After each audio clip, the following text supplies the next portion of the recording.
Aujourd'hui, vidéo exceptionnelle sur ma stratégie de trading sur l'euro USD avec le carnet d'ordre, un petit peu d'SMC, du price action, de la supply and demand et beaucoup de patterns que j'ai reconnus à force de trader l'euro USD depuis maintenant 4 ans.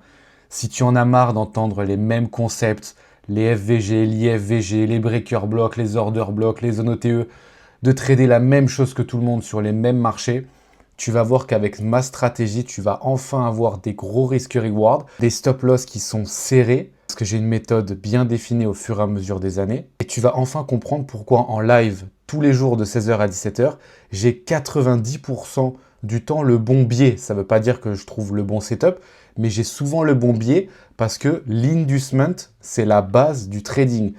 Vous tradez tous sans comprendre ce qui se passe à l'intérieur. L'inducement, c'est la manipulation. À partir du moment où tu comprends où se trouve l'inducement et où on veut manipuler les retails, tu essaies de te placer du bon côté des choses. Et reste bien jusqu'à la fin parce que je vais te donner un PDF complet sur ma stratégie. Tu auras juste à le copier-coller. Bien sûr, ça va pas être aussi facile que ça. Faites pas attention au activer Windows. Malheureusement, je suis en train de changer d'ordinateur. Donc, il est écrit juste en bas. On oublie. J'ai également oublié de vous préciser, là on est en plein milieu de la vidéo, mais je vais vous montrer des exemples concrets de trades que j'ai pris également en fin de vidéo après toutes les explications. Voici donc mon plan complet sur l'euro USD que j'apprends à mes élèves. Pourquoi je commence par là? Parce que je vais vous l'expliquer et vous le montrer sur le graphique, mais il faut d'abord que vous compreniez comment je trade. Je n'ai pas qu'une seule stratégie entre guillemets, j'ai plusieurs façons de trader qui regroupent mon plan. D'accord?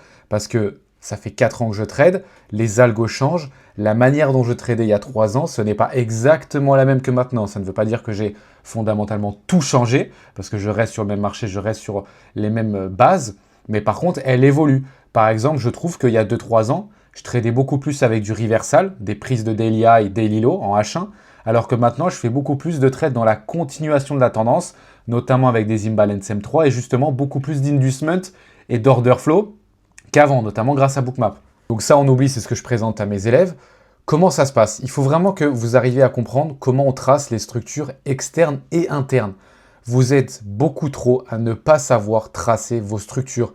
J'ai des élèves qui me rejoignent, qui ont plus de 2 ans d'expérience et ils ne savent pas trader les structures externes et ils ne savent même pas que dans vos structures externes, vous avez des structures internes. Je vais vous le montrer dès maintenant comment ça se passe. J'ai mis mon graphique en gris parce qu'apparemment c'était plus simple pour vous de le voir. Exemple concret, on va voir après ce que c'est une ILQ. Ici, tu as une prise d'ILQ, d'accord? Mais dans ce mouvement-là, tu avais ton plus bas, ton dernier plus bas qui était ce daily low. Hop, tu as ton plus haut qui était donc ici, parce que tu viens breaker ce plus bas, tu cherches ton opposé, c'est celui-ci. Et ensuite, tu traces un nouveau plus bas qui est là, d'accord? Et ton nouveau plus haut, il est ici. Très bien. Sauf que ce qui se passe à l'intérieur de cette nouvelle structure, il faut le prendre en compte. Là, peut-être qu'on va venir breaker le haut lundi, parce que là, les marchés sont fermés. Mais en attendant, tout ce qui va se passer à l'intérieur, il faut le prendre en compte. Et c'est exactement pareil quand vous êtes en petit time frame.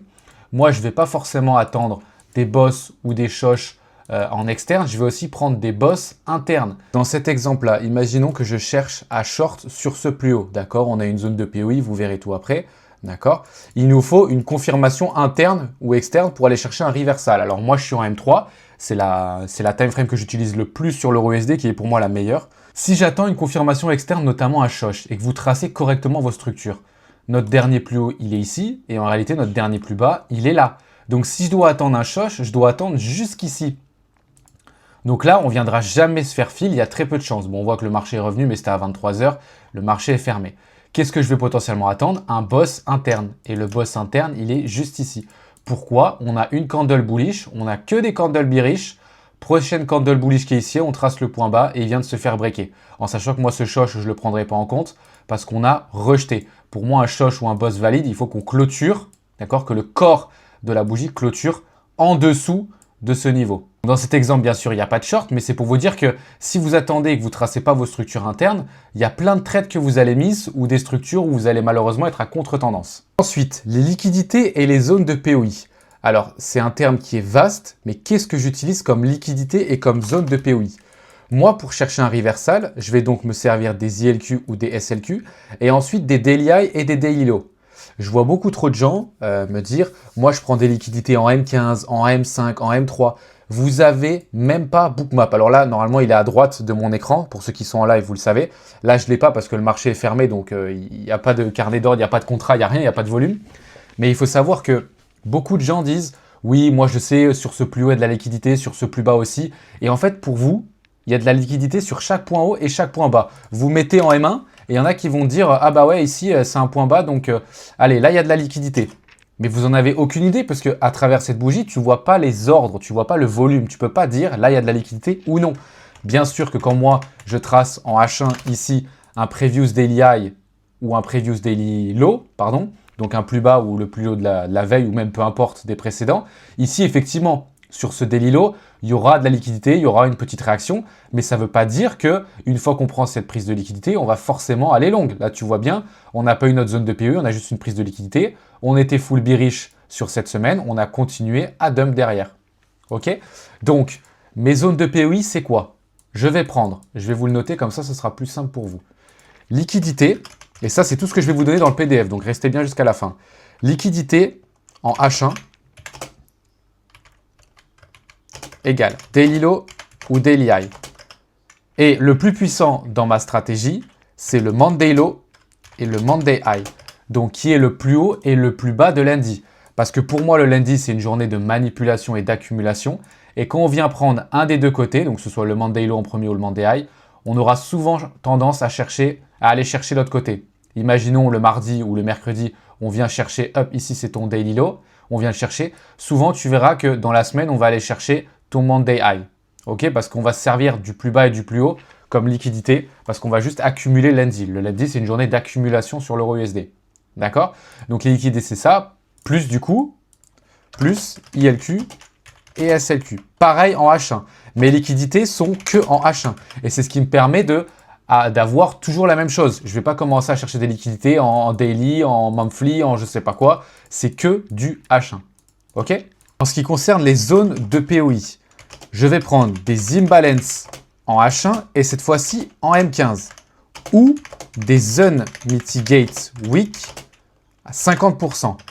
Plein de gens ne savent pas ce que c'est les unmitigate week. Je vais vous l'expliquer. Il y a un très bon exemple qu'on a eu cette semaine. Pour moi ici, il y a une énorme mèche et une énorme zone de rejet. Et regardez comment ça a hyper bien réagi. C'est fou, hein, c'est dingue.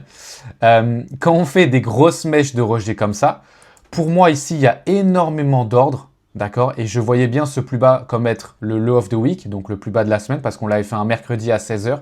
C'est un timing parfait. Donc, j'estime que pour moi, si on revient chercher les 50% de cette mèche, donc je prends un Fibo, vous avez vu, il n'y a pas les 75, les 80% comme tout le monde a les zones OTE. Il faut arrêter avec ces bêtises-là. Les FVG, c'est bien pour faire du swing de temps en temps, pour essayer de racheter un marché qui corrige, mais arrêtez de trader les zones OTE dans tous les sens, en n'importe quel time frame. Moi, j'ai juste ce petit FVG qui me sert dans ma semaine à tracer les 50% de la semaine pour savoir où j'en suis, et également pour les unmitigate week. Donc, vous prenez le plus haut de votre bougie, enfin le plus haut du bas de la mèche, d'accord? Et le plus bas, ça vous donne le trait qui était juste là, je vais l'enlever, hop, le trait qui est juste ici. Et si on vient clôturer, comme on a fait ici, au-dessus des 50% de cette mèche, ça veut dire qu'on a de fortes chances de rejeter et que c'est une zone d'intérêt valide. Effectivement, qu'est-ce qu'on a fait? On a clôturé au-dessus et derrière, on a explosé à la hausse. D'accord? Et c'est pour ça que je cherchais un long en fin de journée vendredi pour ceux qui étaient en live hier. Donc c'est ça une unmitigate week, c'est une mèche qui n'est jamais venue se faire toucher et on va attendre qu'on revienne aux 50% de les rejeter. Tu vois ici je ne l'ai pas prise, ici non plus, je vais attendre les 50%, hop, ici je ne l'ai pas prise et là on va pouvoir trader. Et ensuite les imbalance H1 ou M15. Alors imbalance pour beaucoup d'entre vous, ça peut être tout et n'importe quoi, ça peut même être des order blocks. Moi, il y a des zones de supply et de demande que j'ai remarquées sur l'euro USD à force de le trader. Et donc, mes imbalances, je les sélectionne méticuleusement. Je m'explique. Pour moi, les imbalances ne sont pas toutes valides. Il y en a qui sont beaucoup plus clean que d'autres. Et ça, malheureusement, c'est juste avec l'expérience. Je ne pourrais pas vous l'expliquer. Mais il y a des formations d'imbalance en M15, en M5. Vous voyez, ce genre d'imbalance avec des mèches de côté et une grosse impulsion baissière, c'est une zone à forte probabilité de réaction. Parce qu'ici, c'est une zone de supply. Ok? Donc ici, les institutions ont injecté énormément d'ordre. Elles ont de fortes chances de venir clôturer et en rajouter d'autres pour continuer la tendance baissière et aller chercher une zone de demande. Donc ça, j'ai fait une vidéo complète dans mon mentorat. Peut-être que je la partagerai ici. Mais en tout cas, voilà, venez en live et vous allez voir les imbalances. Tu vois, pour moi, celle-ci, c'en est pas une. Celle-ci non plus, celle-ci non plus. Est-ce que j'ai une belle zone d'imbalance ici? Celle-ci, elle était pas mal. Hop, ben, regarde, on voit en plus qu'elle a réagi un petit peu. Celle-ci, elle était OK. Après, voilà, il faut le contexte. Hein. Il faut aussi que tu aies une liquidité, il faut que tu sois dans la tendance. Ici, j'avais une belle zone d'imbalance que j'avais tracée hier, elle a réagi. Ici, on avait une autre, elle a réagi. Est-ce que j'en ai des belles? Celle-ci, non, parce qu'il n'y a pas de displacement. Celle-ci non plus. Celle-ci, pour moi, elle n'est pas belle, elle a réagi, mais elle n'est pas clean. Là, tu en avais une belle, elle a réagi. Ici, elle n'est pas clean, elle a réagi. Enfin, vraiment, voilà, celle-ci, magnifique. On a cherché à longue. Pourquoi? Candle bearish, donc manipulation. On fait des mèches, on explose à la hausse sans faire de bougie. Et ici, il y a énormément d'ordre pour moi institutionnel. Donc là, il y a de fortes chances de réaction. Et derrière, on est parti à la hausse. Ok. Est-ce que j'en ai d'autres? J'avais celle-ci, au final, qui aura réagi plus tard. Je voulais la prendre quand je commençais à trader à 13h30, mais elle réagira à 20h, donc hors timing. Mais tu vois vraiment, quand tu sélectionnes des zones d'image, tu vois, pour moi, partout ici, tu peux pas trader. Ça, pour moi, tout ça, c'est pas des zones viables.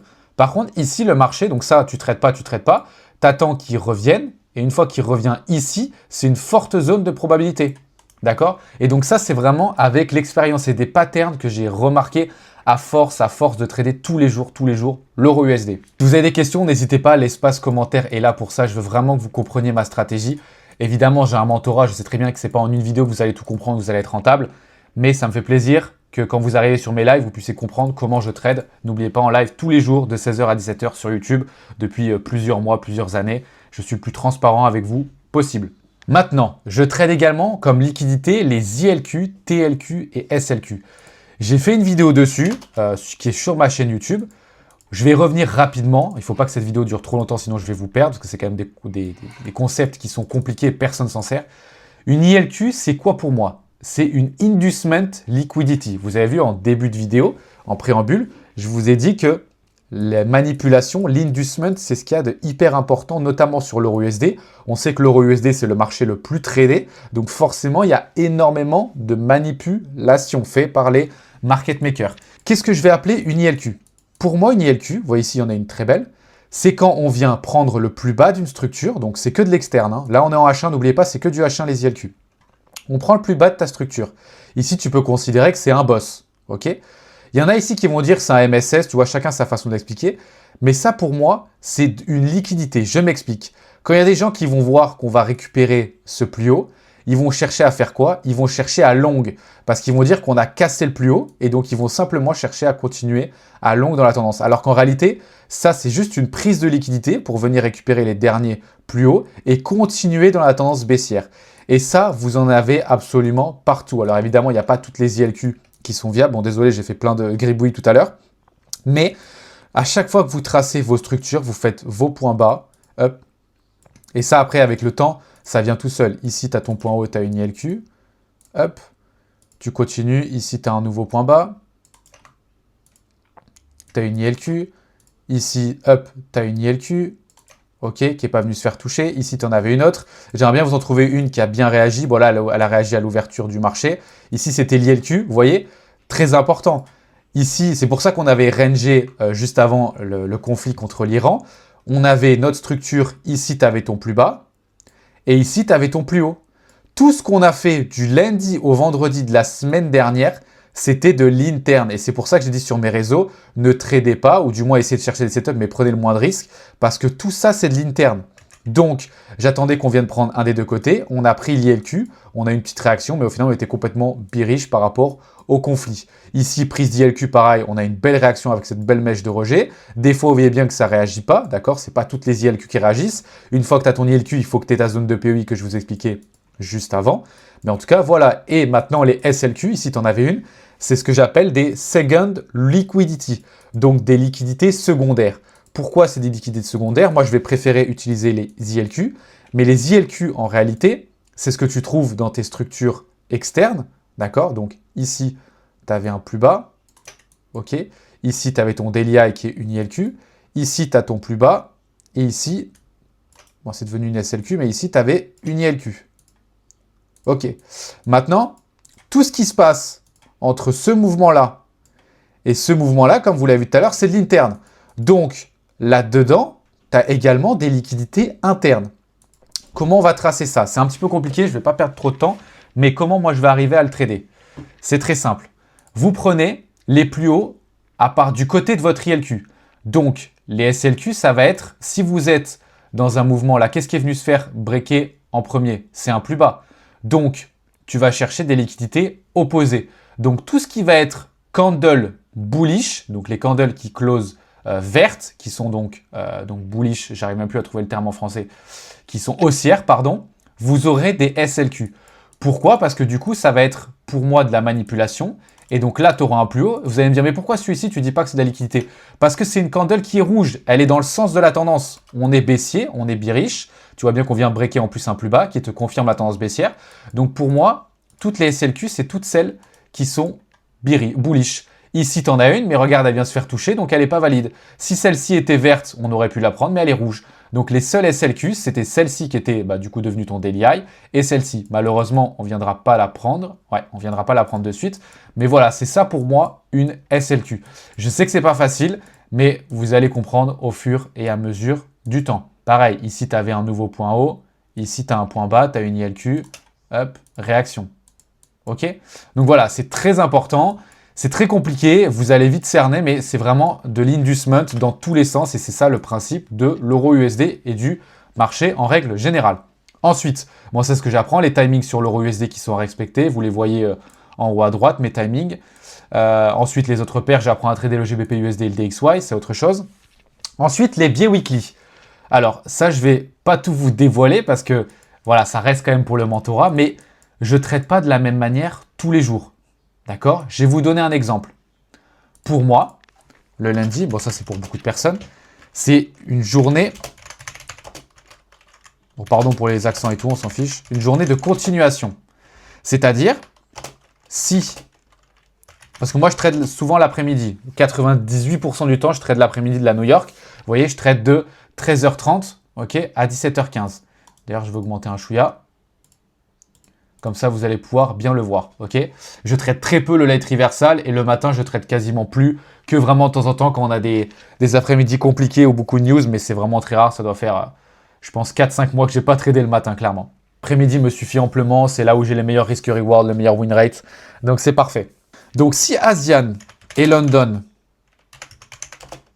bearish, donc baissière, ok? Donc, rouge, hein, pour ceux qui débutent, c'est marché rouge.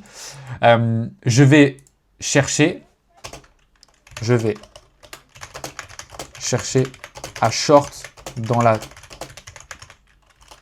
tendance, pardon, excusez-moi, dans la tendance l'après-midi, ok?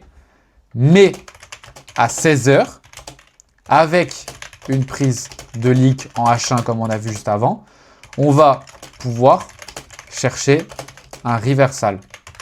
Ok, vous voyez le timing, reversal, 16h-17h. Reversal, ça veut dire quoi? C'est là où le marché a le plus tendance à se retourner. Ce que je vous expliquais ici, la semaine dernière, mardi 3, le marché s'est retourné à 16h parce que c'est là où il y a le plus de probabilités qu'il se retourne. Évidemment, il ne se retourne pas tous les mardis entre 16h et 17h, sinon ce serait trop facile. Mais si tu as une prise de liquidité le lundi, d'accord, on aura plus tendance à chercher à long à 16h. Vous voyez, qu'est-ce qui s'est passé encore lundi? 16h-17h, il s'est retourné. D'accord? Très simple. Et ensuite, je donnais également un petit tips sur le mercredi matin. Je ne vais pas tout vous dévoiler le mercredi matin. Vous verrez que le mercredi matin, c'est également de la continuation. De la continuation pour ceux qui tradent le matin. Sur l'euro USD, hein, attention, tout ce que je vous dis, c'est full euro USD, également GBP USD. Mais ça ne s'applique pas forcément à tous les marchés, les gars. Je n'ai pas testé sur le DAX, sur le NASH, j'en sais rien. Sur le Gold, par exemple. Mercredi matin, c'est également de la continuation, même si on sait qu'ils sont en partie corrélés avec le Gold. Faites attention. Et par contre, très peu de probabilité que le mercredi matin, on fasse le low of the week ou le high of the week. Je m'explique. Le low of the week ou le high of the week, c'est le plus bas de la semaine ou le plus haut de la semaine. Vous allez voir avec l'expérience, moi ça fait quasiment 4 ans que je vous dis que je trade l'euro USD, que c'est très rare que le mercredi matin, on fasse le plus bas ou le plus haut de la semaine. Et s'il est fait, il y aura de fortes chances qu'il vienne se faire reprendre dans la semaine. Donc ce sera une de mes targets. Là, en l'occurrence, on voit que le mercredi matin, on n'a ni fait le plus bas ni le plus haut. On va essayer de prendre une autre semaine, donc la semaine d'avant. Hop, mardi, là on fait pas le plus bas, là on fait pas le plus haut. Est-ce qu'il y aurait une semaine qui soit sympa où on peut vous le montrer, je peux vous le montrer, pardon. Non, là on le fait pas. Mais vous allez voir que c'est très rare qu'on fasse le mercredi matin un plus bas ou un plus haut. Surtout que j'ai un plan très mécanique, donc vous allez voir où je place mes stop loss, c'est très précis. Ensuite, il y a le money management. Donc ça, c'est ce que j'apprends, mais ça, je ne vais pas vous le dire, c'est chacun fait ce qu'il veut. Moi, je donne le mien à mes élèves. Le daily cycle. Comment je trade ce foutu daily cycle? C'est le rectangle que vous voyez également. J'ai fait une vidéo dessus sur ma chaîne YouTube. Vous l'avez complète. Mais c'est le rectangle qui se trace tous les jours de 7h à 13h, qui représente l'accumulation de la London. Et moi, comme je trade à 13h30, à la fin de ce daily cycle, je vais m'en servir pour trader. Comment je vais m'en servir pour trader? Je vais me mettre en M15, exactement comme jeudi 5. Je vais attendre qu'on revienne dans une de mes zones. Et une fois qu'on revient dedans, je vais me mettre en M3, comme je vous ai dit tout à l'heure. Donc, on va se mettre en M3 en replay. Hop, on se met ici. D'accord? On se met en M3. Hop, et on va attendre une confirmation. Ici, j'ai mon boss qui était interne, maintenant qui est devenu mon choche, parce qu'ici, on a breaké le plus haut, pardon. Donc ici, c'est devenu un choche.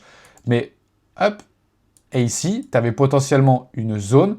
Je ne sais plus si on viendra nous filer. Non, on ne viendra jamais nous filer malheureusement. Mais ici, tu avais une belle zone, une belle entrée sur une imbalance M3. Après qu'on ait fait ce boss interne et qu'on ait rejeté, encore une fois, ce que je vous expliquais tout à l'heure, les 50% de cette petite unmitigate. Alors, petit tips, je me sers également des unmitigate week dans la tendance. Là, on a rejeté, vous avez vu, on n'est pas venu breaker. Bon, ce qui m'a empêché de prendre ce trade au plus haut, c'est qu'on avait fait des equal high. D'accord? Sinon, je l'aurais pris plus haut. J'ai préféré le prendre sur cet M3. Malheureusement, il n'est pas venu. Mais voilà, j'aime pas trop quand on fait plein d'equal high comme ça. Au final, on est parti derrière. Mais quand on vient rejeter les 50% d'une mèche de rejet qu'on clôture en dessous, souvent, ça valide la tendance baissière ou la tendance haussière. Mais ça valide la tendance et on continue à dump. Derrière, on a fait une trendline, c'est de l'accumulation et on est parti à la baisse. Mais j'avais également un autre setup le jour d'avant sur la M15 que je vous ai montré tout à l'heure, je vous la remontre. Désolé encore une fois pour les gribouillis. Ici, c'était le mercredi 4 mars. On revient dedans à 16h. D'accord? Donc très belle zone en M15. Je vais faire le replay. Hop, on va revenir dessus. Comme ça, vous allez bien comprendre. Je me mets en M15. Je trace ma zone. Hop, on se met ici. Replay. Hop, on va attendre une confirmation en M3. Donc je me mets en M3. Let's go. On avait notre choche qui était ici, donc je place mon ordre après cette candle une fois qu'on a bien validé la clôture au-dessus.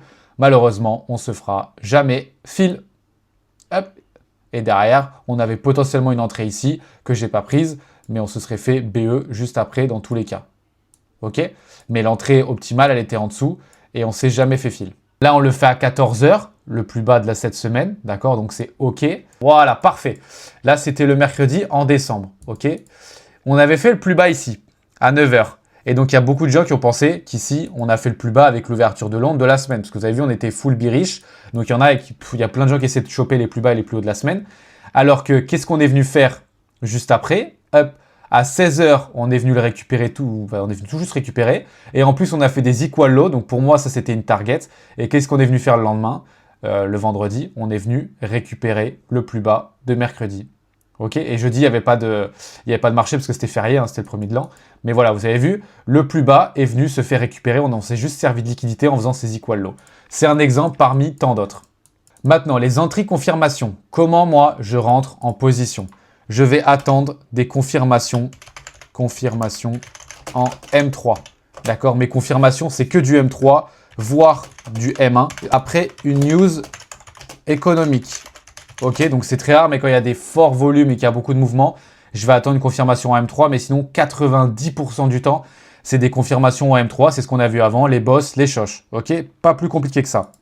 Vous avez vu, j'ai un trading qui est quand même assez simple, il n'y a pas 10 000 zones, il n'y a pas 10 000 choses, c'est des confirmations, des zones, souvent sur les mêmes time frames, donc je ne peux pas me mélanger. Une fois que tu as acquis le plan, il est compris et tu ne peux plus faire d'erreur. J'ai également appris à filtrer les trades pour prendre le moins de stop loss possible. Une partie sur la psychologie, une explication de toutes les propres firmes, CFD futurs, lesquelles choisir, compte propre, peu importe. Les ouvertures de bougies et l'inducement.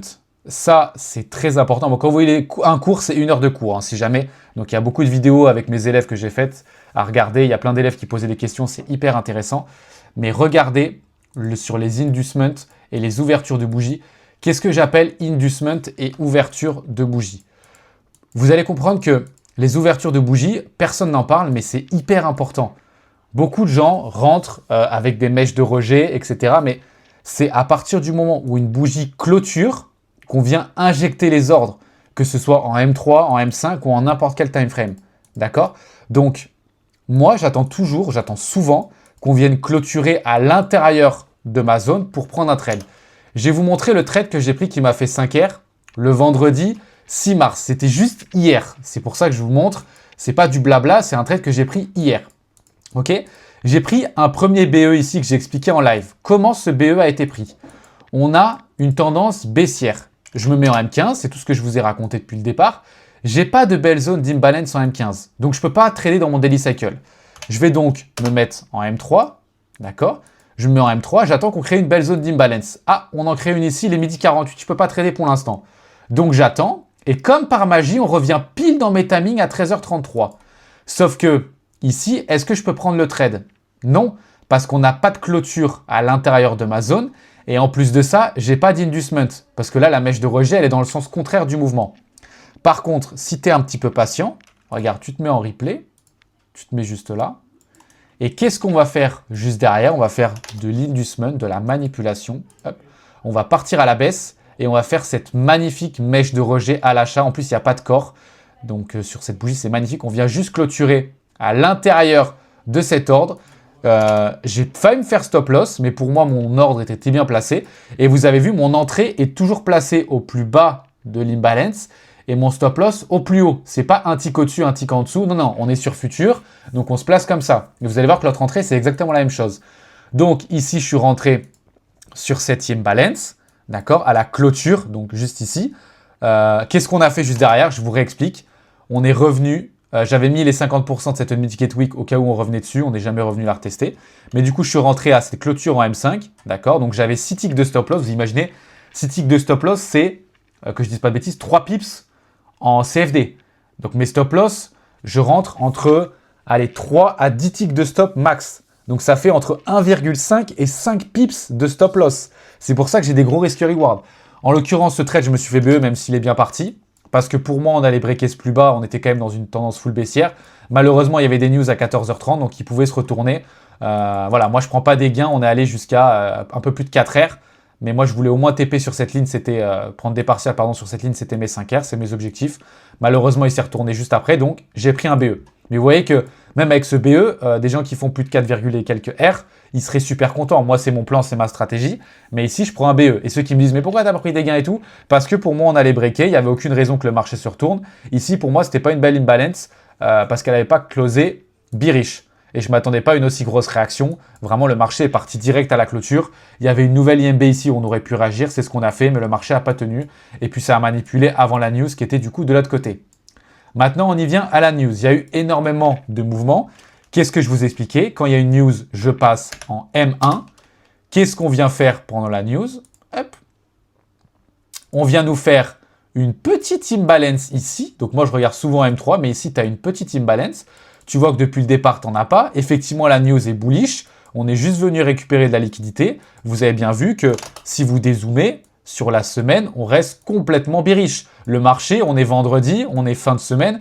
Il ne va pas se retourner et retracer tout ce qu'il a fait de toute la semaine. On est d'accord là-dessus, c'est du bon sens. Maintenant, quand vous vous mettez en M5, regardez ce qui a confirmé mon trade. On fait 2 equal low ici et 2 mèches de rejet en M5.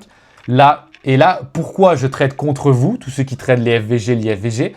Il y a énormément de gens qui ont tracé un Fibo comme des gogoles en M5, en M3, dans toutes les time frames, qui ont attendu les 50% ou je sais pas quoi, je sais pas ce que vous avez tenté, une zone OTE, bref, vous avez tous fait n'importe quoi, désolé, et vous avez cherché à acheter parce que la news était bullish. Sauf que moi, qu'est-ce que j'ai vu? J'ai vu des mèches de rejet à l'achat qui sont pour moi de l'inducement. Sur le carnet d'ordre, je vous montrerai parce que j'étais en live, il y a eu énormément d'ordres bearish. Donc, j'ai vu ce qui se passait à l'intérieur des chandeliers japonais. Maintenant, on a fait des equal low. Pour moi, c'était des grosses targets. On ouvre ma bougie à l'intérieur de mon imbalance M1. Donc, c'est exactement ce que je vous raconte depuis le départ. Inducement, ouverture de bougie à l'intérieur d'une zone de supply. On va donc chercher une zone de demande plus basse. Qu'est-ce qu'on fait derrière? on explose, on fait un gap baissier et on explose à la baisse. Et regardez ce magnifique trade. Et encore, j'ai pas été gourmand parce que mine de rien, j'ai TP mes 5 R quand même, mais mine de rien, ici, tu avais quand même une zone d'achat et je m'attendais pas à ce qu'il retrace complètement. Parce que pour moi, encore une fois, ce plus bas, c'était un lot qui était protect, comme je dis tout à l'heure. Bon, au final, il n'est pas venu le chercher, mais voilà, je pensais qu'il allait réagir avant, surtout qu'il faisait une grosse mèche de rejet H1. Encore une fois, pour moi, ça c'était de l'inducement. Je me suis dit, on va venir rechercher cette mèche et au final, on est venu la rechercher plus tard dans la soirée, pas aussitôt que ce que je pensais. Donc, vous voyez, quand tu commences à comprendre l'inducement en H1, en M5, dans toutes les time frames, tu vas essayer de suivre le mouvement et arrêter de te faire avoir par toutes ces mèches, toutes ces zones et tu vas vraiment comprendre le marché. Alors certes, ça prend énormément de temps et beaucoup d'années de travail. J'ai énormément de travail. Vous voyez, j'ai ma propre stratégie. Vous allez sur n'importe quelle plateforme, absolument personne traite de la même manière que moi. Parce que c'est très dur à apprendre, parce que je suis réellement sur les marchés tous les jours. Ça, c'est une stratégie que tu ne peux pas inventer, même en backtestant. C'est des choses que tu remarques en étant 4 heures, 5 heures sur les graphes tous les jours. Et encore avant, je tradais la nuit, je backtestais. Enfin, j'aime pas trop le terme backtester parce que j'ai pas énormément backtesté, mais je me connectais sur les graphiques le soir, je regardais les mouvements, je regardais ce qui s'était passé dans la journée. Ça sert à rien de backtester 3-4 ans en arrière. Par contre, je regardais ce qui s'était passé la semaine. Le week-end, je faisais des reviews de mes semaines, j'essayais de voir les zones et tout.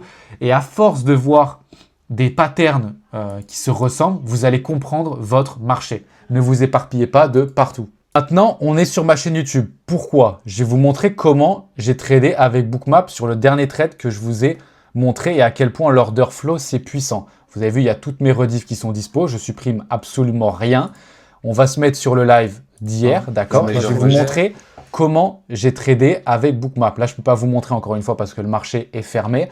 Donc, il n'y a pas de contrat, il n'y a rien, c'est fermé. Je suis en live tous les jours de 16h à 17h.